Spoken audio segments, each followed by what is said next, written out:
할렐루야. 사랑하는 성도님들 평안하시지요? 우리 시편 말씀에 보면 물가에 심은 나무가 시절을 쫓아 열매를 맺고 또 잎사귀가 마르지 않는다 이렇게 말씀하셨는데, 마르지 않는 샘과 같은 그 주님의 은혜 말씀으로 인하여서 주님의 귀한 은혜를 매일 공급받고 계시는 줄로 믿습니다.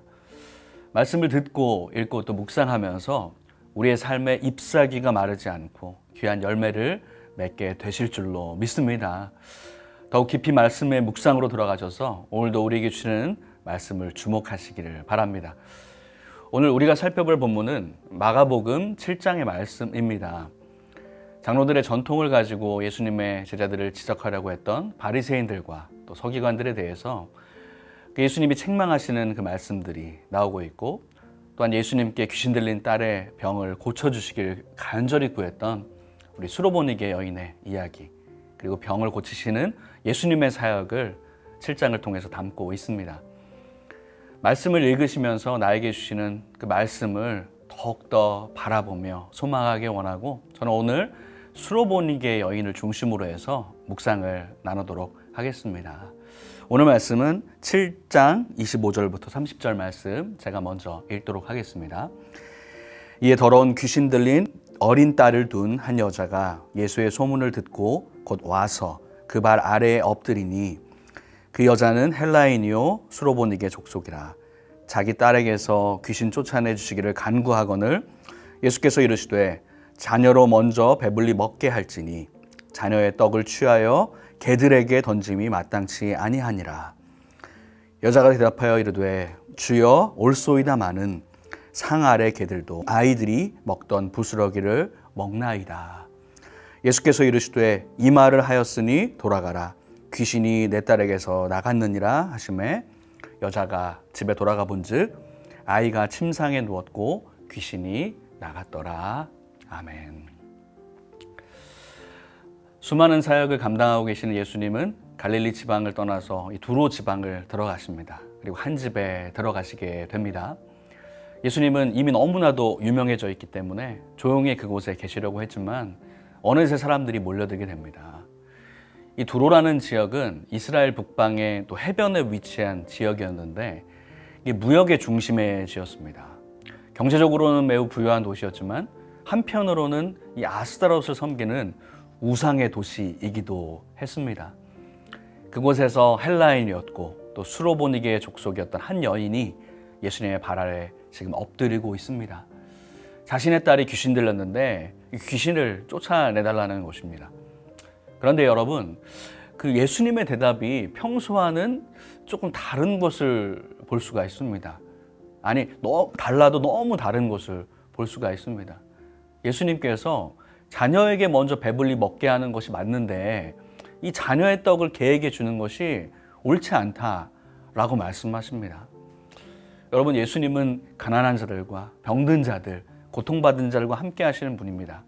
우는 자들과 함께 우셨고 웃는 자들과 함께 울어주시는 그 분이십니다. 그런데 예수님의 이런 모습이 왠지 낯설어 보입니다. 여러분, 혹자들이 말하는 것처럼 예수님이 이 여인에게 인종차별을 하고 계시는 걸까요? 저는 오늘 말씀을 살펴보면서 왜 예수님이 이 여인에게 어찌 보면 심한 것 같은 이러한 말씀을 하셨을까 한번 묵상을 해보도록 하겠습니다. 여러분, 예수님은 이 여인에게 왜 이렇게 말씀하셨을까요? 바로 자녀의 떡을 개에게 주는 것이 옳지 않다, 이런 말을 왜 하셨을까요? 먼저 첫 번째는 바로 이 이방 여인을 향하여서 그의 믿음을 시험하시려고 하는 것입니다. 예수님이 이 여인이 이방 사람이라서 혹은 여인이라서 혹 다른 이유라서 이런 말씀을 하셨을까요? 결코 그렇지 않겠죠. 먼저 이 여인을 향해서 그의 믿음이 어떠한지 보시기 위함이었던 것입니다. 제가 방금 말씀드린 대로 이곳은 지금 우상이 만연한 이 두로라는 도시입니다. 그곳에서 이방인으로서 살아갔던 여인이 과연 온전한 믿음을 갖고 있는지 주님은 보시기를 원하셨던 것입니다. 그렇기 때문에 어떻게 보면 이 모욕적인 말을 들었을 때에도 그녀의 반응을 보시면서 그의 믿음이 어떠한 것인지 시험해 보셨던 것입니다. 여인은 어떻게 반응합니까, 여러분? 주님 앞에서 겸손히 나아가는 것을 볼 수가 있습니다. 처음 예수님 앞에 엎드리며 나아갔던 것처럼 주님 옳습니다. 저는 개와 같이 보잘것없는 존재가 맞다고 말하고 있습니다.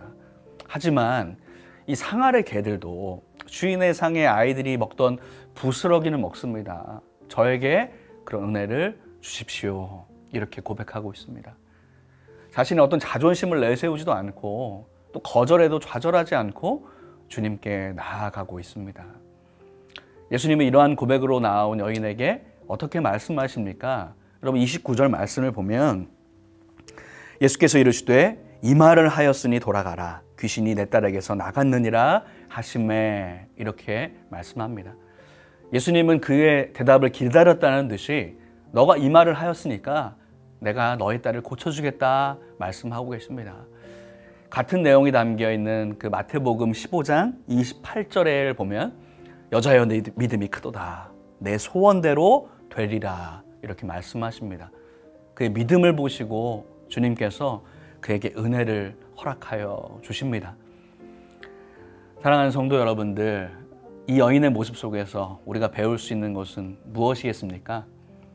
주님께 나아올 때는 나의 어떤 자아도 자존심도 그 어떤 것도 내려놓아야 한다는 것을 배울 수 있습니다. 예수님께서 천국은 침노하는 자의 것이라고 말씀하셨는데 주님을 간절히 찾는 자, 또 부르짖고 구하는 자에게 우리 주님은 응답을 허락하십니다. 구약에 나와 있는 나아만 장군이 나병을 고치기 위해서 왔을 때 엘리사는 만나주지도 않고 요단강에서 7번 목욕을 하라는 말만 하고 그냥 전합니다. 만약 나아만이 이 자존심만을 세우면서 그냥 돌아갔다면 그의 나병은 평생 치유되지 않았을 것입니다. 순종하며 겸손히 나아갔을 때 치유의 역사가 일어나는 것입니다. 오늘 본문의 수로보니게 여인 또한 겸손히 주님께 나아갔습니다. 그리고 그 믿음을 보신 주님은 응답하시는 것을 볼 수가 있습니다. 바로 예수님은 그녀의 믿음을 시험하시기 위해서 이렇게 말씀하시는 것이죠. 또 한 가지 다른 한편으로 보길 원합니다. 이 메시지는 여인에게뿐만 아니라 유대인들에게도 하시는 말씀이 있습니다. 바로 믿음으로 나아가지 않는 것을 바로 이 사건을 통해서 책망하고 계신다는 것입니다.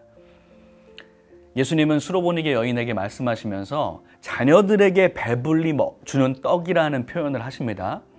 여러분 생각해 보면 예수님은 하나님의 백성들 유대인들 자녀들에게 여러 떡을 베푸십니다. 실제로 바로 이 앞장에 보면 오병이어로 남자만 5,000명을 먹이시는 그 사건을 보여주십니다. 병을 고치시고 기적을 행하시고 또한 복음을 선포하십니다. 마태복음 15장 24절에 기록된 대로 이스라엘 집에 잃어버린 양을 찾는데 그 주님의 사역을 집중하고 계십니다. 그런데 그들의 반응은 어떠했습니까? 오늘 이 수로보니 여인과 상반되는 인물들이 이 본문 7장 저희가 읽었던 본문의 앞절에 나오고 있습니다. 바로 바리새인들 또한 서기관들입니다. 이들은 예수님의 제자들이 손을 씻지 않고 떡을 먹는 것을 보고서 장로들의 전통을 따르지 않는다라는 이유로 예수님께 따지고 있습니다. 예수님을 시험하려고도 하고 죽이려고 하고 모함하려고도 합니다. 예수님이 베풀어 주신 그 은혜의 떡을 거들떠 보지도 않고 있습니다. 이렇게 그 예수님께 장로의 전통에 따라서 따지는 바리새인과 서기관들을 향해서 예수님은 책망하십니다. 외식하는 자들아, 입술로는 하나님을 공경하지만 마음으로는 이미 멀어진 자들이라, 이렇게 책망하십니다. 이 장로의 전통을 들먹이면서 오히려 하나님의 계명을 따르지 않는 그들의 모습을 예수님은 보시고 책망하십니다. 예를 들어서 오늘 말씀에도 봐도 당시 고르반 제도를 활용해서 이 정통을 따른다고 하면서 오히려 하나님의 계명을 어기는 악한 모습으로 나아갔던 그 유대인들의 모습, 바리새인들과 서기관의 모습을 볼 수가 있습니다. 그래서 예수님은 사람에게 들어가는 것이 더러운 것이 아니라 속에서 나가는 온갖 죄악된 것들이 바로 악한 것이다 라고 말씀하십니다. 예수님은 모욕적인 시험에도 불구하고 겸손히 믿음으로 나아갔던 그 여인의 모습을 통해서 그녀와 대조되는 자칭 하나님의 백성이라고 하는 유대인들에게도 깨닫기를 원하셨던 것입니다. 자녀에게 배불리 먹게 하기 위해서 떡을 개에게 주지 않는다는 말에도 불구하고 이 부스럭이라도 구하는 이 수로보니게 여인의 믿음은 이 바리새인과 서기관들의 모습과는 여러분 너무나 대조되는 모습이 아니겠습니까? 오늘 7장 본문의 말씀이 이렇게 이어지고 있는 것은 괜한 것이 아닙니다. 너무나 극명하게 이 두 부류의 사람이 비교되고 있습니다. 정말 많은 것을 받고 있지만 그것을 감사하지도 않고 깨닫지도 못하는 사람들, 그리고 반면에 적은 것이라도 응답을 받기 위해서 간절히 나아갔던 이방 한 여인, 너무나 대조적인 모습을 볼 수가 있습니다. 이제 말씀을 마무리하도록 하겠습니다.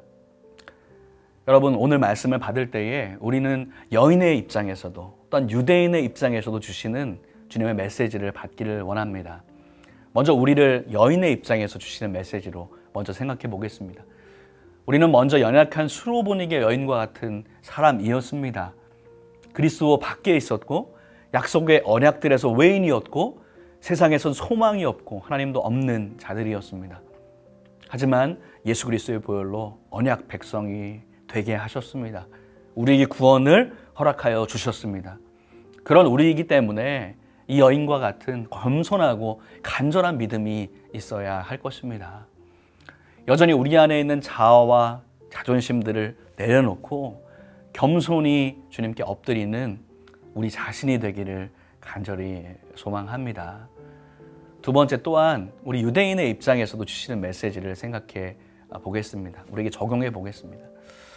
우리는 예수님으로 말미암아 이제는 언약 백성이 되어서 주님 안에 있는 하나님의 자녀들입니다. 그런데 우리가 신앙생활을 하면서 혹시 오늘 이 7장의 전반부에 나오는 바리새인과 서기관처럼 어느새 우리들이 만든 어떤 형식과 전통에만 사로잡혀 있지는 않은지 우리가 한번 돌아보기를 원합니다. 여러분, 하나님을 섬긴다고 하면서도 하나님 없이 섬길 수도 있다는 것을 여러분 기억하시길 바랍니다. 이것은 정말 매우 위험한 것이죠. 처음 믿음을 갖고 정말 순수한 마음으로 나아갔지만 시간이 흐르면서 그 중심은 사라지고 믿음은 사라지고 껍데기만 남을 수 있다는 것을 우리는 주의하며 늘 우리 스스로를 돌아보고 주님 앞에 회개해야 할 것입니다. 혹시 우리에게 그러한 마음이 있다면 오늘 본문에 나오는 이 수로보니게 여인의 믿음을 통하여서 깨달음을 주시기를 소원합니다. 사랑하는 성도 여러분, 이 시간 우리 주님께 겸손히 나아갑시다. 주님, 자격 없는 저를 구원하여 주시고 살리신 그 은혜를 정말 찬양하며 감사합니다. 이렇게 고백하길 원합니다. 그리고 어느새 우리 안에 굳어지고 완악한 마음이 있다면 그것 또한 주님 앞에 내려놓기를 소망합니다.